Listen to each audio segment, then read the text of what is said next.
be an attractive person, you must always choose the best. We are Vision Care. The Presidential Commission of Inquiry investigating the Easter Sunday terror attacks recorded evidence from former Head of State Intelligence Nilantha Jayawardena for the 12th day yesterday.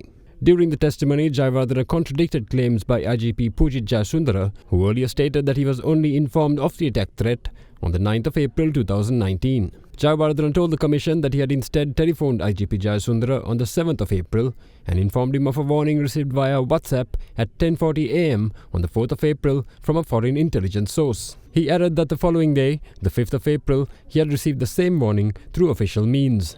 Bringing to the witnesses' attention 5 phone calls held between him and then Defence Secretary Hemasiri Fernando on the 6th of April, the Additional Solicitor General of the Commission asked him whether the warning was passed on during that time. In response, Jayawardena stated that he did not inform the Defence Secretary on April 6th, as he was awaiting further verification of the information received on April 4th. He added that he informed then IGP Pujit Jayasundara about this intelligence on April 7, 2019 at 8:55 am via telephone and proceeded to forward the written warning with no changes made and marked top secret to the National Intelligence Chief on the same day.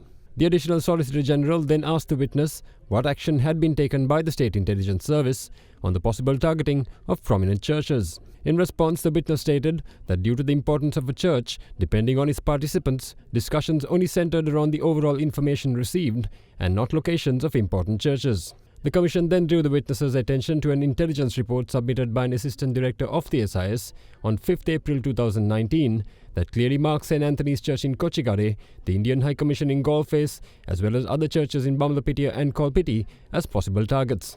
With that, the witness was then asked whether the carrying out of a bombing by terrorists while the state intelligence services were still scrambling to verify attack warnings were a damning indictment on the service's capabilities.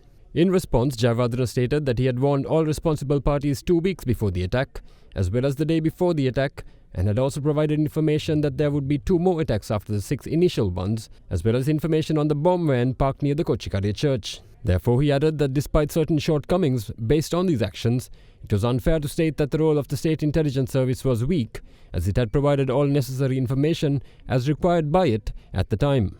Meanwhile, the former SIS Chief Nilantha Jayawardena's testimony continued today as well. At the outset, the witness told the Commission that at the time the foreign intelligence warning was received on 4th April 2019, the SIS had received no information that Zahran Hashim had been gathering arms in preparation for an attack. However, following this statement, the Additional Solicitor General submitted 2 reports submitted by the witness to the Security Council on 4th April, which red flagged the fact that Zahran Hashim had been operating a camp in Nuwara where weapons and explosives training was being carried out in contradiction of his claim. The witness was then asked what steps were taken by the SIS to counter Zahran Hashim's incitement of individuals through his social media accounts after receiving the foreign intel warnings on 4th April. The witness replied that no action was taken in this regard.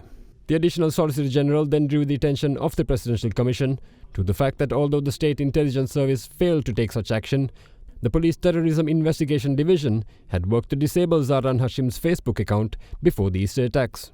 The witness told the Commission that in response to his providing the information, then Chief of National Intelligence Cicera Mendes sent him a report on 8th April containing all relevant personal information on Zahran Hashim. He added that the report revealed that Zahran had escaped to Kashmir, India via boat after hiding out in Kurunegala, Mavdagama and Manna.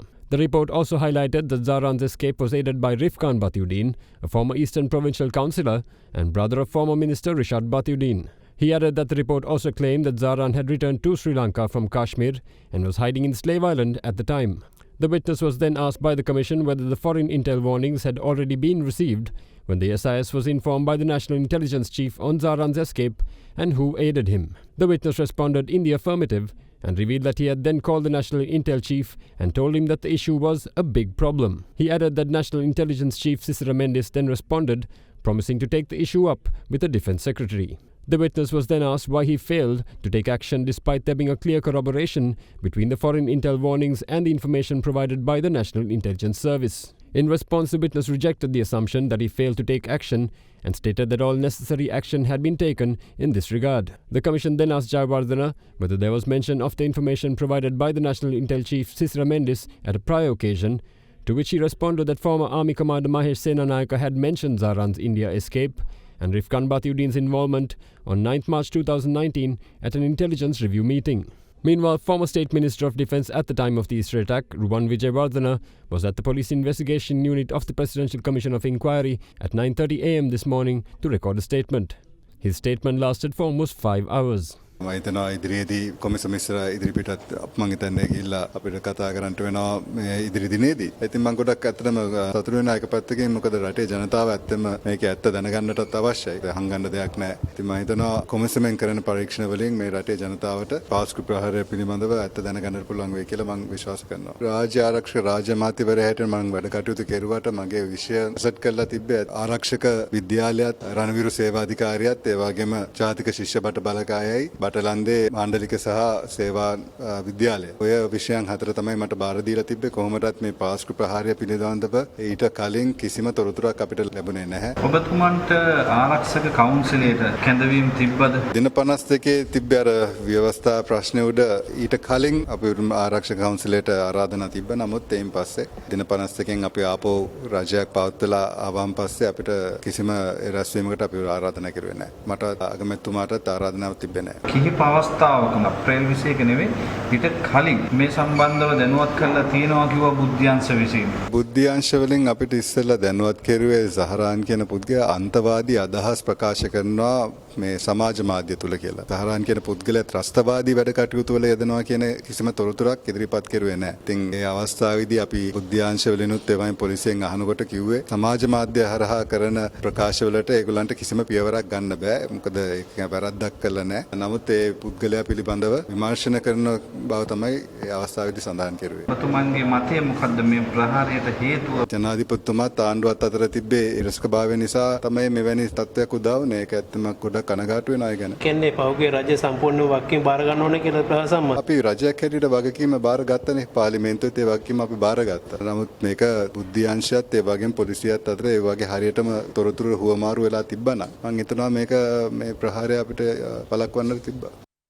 ලීව ආයුෂ් කරාබු නැටි දන්තාලේපය ශක්තිමත් දත් දෙපළකට